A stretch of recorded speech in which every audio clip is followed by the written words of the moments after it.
ಸವದತ್ತಿ ತಾಲೂಕು ದುಬ್ದಾಳ್ ಗ್ರಾಮದಲ್ಲಿರುವ ಬೀರೇಶ್ವರ ದೇವಸ್ಥಾನಕ್ಕೆ ಕನ್ನ ಹಾಕಿದ ದುಷ್ಕರ್ಮಿಗಳು ಬೆಳ್ಳಿ ಚಿನ್ನಾಭರಣಗಳನ್ನು ಕಳ್ಳತನ ಮಾಡಿ ಪರಾರಿಯಾದ ಘಟನೆ ನಡೆದಿದೆ. ದೇವಸ್ಥಾನದ ಬಾಗಿಲು ಮುರಿದು ಒಳನುಗ್ಗಿದ ಖದೀಮರು ಸುಮಾರು 2 ಕೆಜಿ ತೂಕದ ಬೆಳ್ಳಿಯ ಕುದುರೆ, 2 ಚಿನ್ನದ ಸರಗಳು ಹಾಗೂ ಬೀರೇಶ್ವರ ದೇವರ ಚಿನ್ನದ ಮೂರ್ತಿಯನ್ನ ಕದ್ದೊಯ್ದಿದ್ದಾರೆ. ಬಳಿಕ ಕದ್ದ ಮೂರ್ತಿಯನ್ನ ಗ್ರಾಮದ ಹೊರವಲಯದಲ್ಲಿ ಎಸೆದು ಪರಾರಿಯಾಗಿರುವುದು ಬೆಳಕಿಗೆ ಬಂದಿದೆ. ಸಾಮಾನ್ಯ ಜ್ಞಾನ ಇಲ್ಲದ ಅಜ್ಞಾನಿಗಳಿಗೆ ದೇವರ ಹೆಸರು ತೆಗೆದುಕೊಳ್ಳಲು ಮುಜುಗರ ಪಡುವ ಅವರು ದೇವಸ್ಥಾನಕ್ಕೆ ಕಳ್ಳತನ ಮಾಡಿರುವುದಕ್ಕೆ ಸಾರ್ವಜನಿಕರು ಹಿಡಿಶಾಪ ಹಾಕಿದ್ದಾರೆ. ಘಟನೆ ತಿಳಿಯುತ್ತಿದ್ದಂತೆ ಸ್ಥಳಕ್ಕೆ ಸವದತ್ತಿ ಪೊಲೀಸರು ಭೇಟಿ ನೀಡಿ ಪರಿಶೀಲನೆ ನಡೆಸಿದ್ದು, ಪ್ರಕರಣದ ತನಿಖೆಗೆ ಶ್ವಾನದಳವನ್ನು ಕರೆದು ತಂದು ಶೋಧ ಕಾರ್ಯ ಆರಂಭಿಸಲಾಗಿದೆ. ಮೂರ್ತಿ ಪತ್ತೆಯಾದ ಸ್ಥಳದಲ್ಲೂ ಶ್ವಾನದಳದ ಮೂಲಕ ಪರಿಶೀಲನೆ ನಡೆಸಿ ತನಿಖೆಯನ್ನು ಚುರುಕುಗೊಳಿಸಲಾಗಿದೆ. ಈ ಸಂಬಂಧ ಸವದತ್ತಿ ಪೊಲೀಸ್ ಠಾಣೆಯಲ್ಲಿ ಪ್ರಕರಣ ದಾಖಲಾಗಿದ್ದು, ಆರೋಪಿಗಳ ಪತ್ತೆಗೆ ಪೊಲೀಸರು ಬಲೆ ಬೀಸಿದ್ದಾರೆ.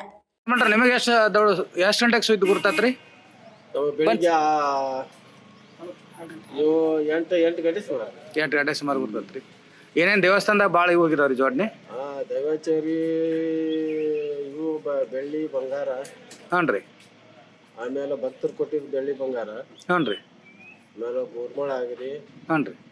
ನತ್ತ ಆಗಲಿ. ಹ್ಞೂ ರೀ. ಬೆಣ್ಬಾವಲಿ ಆಗಲಿ. ಹ್ಞೂ ರೀ. ಶಿವನ ಹೂವು ಆಗಲಿ. ಹ್ಞೂ ರೀ. ಎಲ್ಲ ಭಾಳ ದೇವ್ರ ಭಕ್ತರು ಕೊಟ್ಟಿದ್ದು ಭಾಳ ಇತ್ತನ್ರಿ. ಸುಮಾರು ಎಷ್ಟು ತೊಲೆ ಆಗ್ಬೋದ್ರಿ ಬೆಳ್ಳಿ? ಬೆಳ್ಳಿ ಒಂದು 3 ಕೆಜಿ ಹೆಚ್ಚು ಕಡಿಮೆ ಆಗಿರ್ಬೇಕು. 3 ಕೆಜಿ ಬೆಳ್ಳಿ. ಬಂಗಾರ ರೀ? ಬಂಗಾರ ಒಂದು 4-5 ತೊಲೆ. ಸರಿ. ಮತ್ತೆ ರೀ ದೇವ್ರ ಹುಂಡಿ ಹೋಗೈತೇನ್ರಿ? ದೇವರ ಗಲ್ಲೆ ಹುಂಡಿ ಹೋಗೈತ್ರಿ. ಹಾಂ ರೀ. 1 ವರ್ಷದ ಮಟ್ಟ ಅದನ್ನ ಗಲ್ಲೆ ನಾವು ತೆಗಿತಿರ್ಕಿಲ್ರಿ.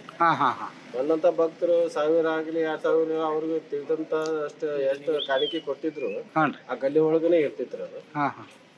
ಆನಂತರ ಮತ್ತಿನ್ನು ಹೊರಗಡೆ ಇಟ್ಟಿದ್ದು ಎಲ್ಲ ಭಕ್ತರು ಕೊಟ್ಟಿದ್ದು ಎಲ್ಲ ಮತ್ತಿನ್ನು ಗಲ್ಲೆಕನ ಪೂಜಾರಿ ಜನ ಕೊಟ್ಟಿದ್ರು. ಹಾಕ್ತಿದ್ರನ್ರಿ? ಎಷ್ಟು ಗಂಟೆಗೆ ದೇವಸ್ಥಾನಕ್ಕೆ ಬಂದ್ರಿ ಇಲ್ಲಿ? 6 ಗಂಟೆಗೆ ಬಂದ್ರಿ. ಬರಗೋಡ್ದೇನು ಕದ ತೆಗೆದಿತ್ತು ಏನು ಯಾರು ಹೇಳಿರೋ ನಿಮ್ಗೆ? ಕದ ತೆಗೆದಿತ್ತು. ಏನೇನು ಒಳಗೆ ಹೋಗಿ ನೋಡಿರಿ? ಎಲ್ಲ ಕದ ತೆಗೆದ್ರಿ. ಅದ ಎಲ್ಲ ಸಾಮಾನು ಹೋಗಿತ್ರಿ. ಏನೇನು ಹೋಗೈತ್ರಿ? ಬೆಳ್ಳಿ ಮುತ್ತಿ 1 ಕಿಲೋ ಐತ್ರಿ. ಹಾಂ. ಮತ್ತೇನೇನು ಹೋಗೈತೆ ಹೇಳ್ರಿ? ಇವಾಗಿನ ಹೂ ಒಂದು ಅರ್ಧ ತೊಲೆ ರೀ. ಹಾಂ. ಬಂಗಾರದ್ದು? ಹಾಂ. ಒಂದು ಅರ್ಧ ತೊಲೆವು ಇದು ಇತ್ರಿ ಗುಳದಾಳಿ. ಹಾಂ ಹಾಂ. ಮತ್ತೆ ರೀ? ಕುದುರೆ ಬೆಳ್ಳಿ ಕುದುರೆ ಒಂದು 10 ತೊಲೆ ಐತ್ರಿ. 10 ತೊಲೆ ಬೆಳ್ಳಿ ಕುದುರೆ ಇತ್ತು. ಮತ್ತೇನೇನು ಹೋಗೈತ್ರಿ? ಮತ್ತು ಕಿವಿಗಿನ ಹೂ ಹಾಕ್ರಿ. ಹಾಂ. ಮುಕ್ತಿ 1 ತೊಲೆ ರೀ. 1 ತೊಲೆ ಮುಕ್ತಿ ಐತ್ರಿ. ಹ್ಞೂ. ಮತ್ತೆ ರೀ? ಗುಂಡ್ಗಡಿಗೆ ಎಷ್ಟು ತೊಲೆ ಐತ್ರಿ? ಗುಂಡ್ಗಡಿಗೆ 3 ತೊಲೆ. 3 ತೊಲೆ ಗುಂಡ್ಗಡಿ ಐತ್ರಿ. ಮತ್ತೆ ಈ ಹುಂಡಿನೂ ಹೋಗೈತ್ರಿ? ಹುಂಡಿ. ಅದ್ರಾಗ ಹಣ ಐತನ್ರಿ? ಅವಾಗಿಂತ ತೆಗೆದಿರ್ಕಿಲ್ಲ? ಹಾಂ ಹಾಂ. Vinod Kolkar, KMM Kannada news, Belagavi.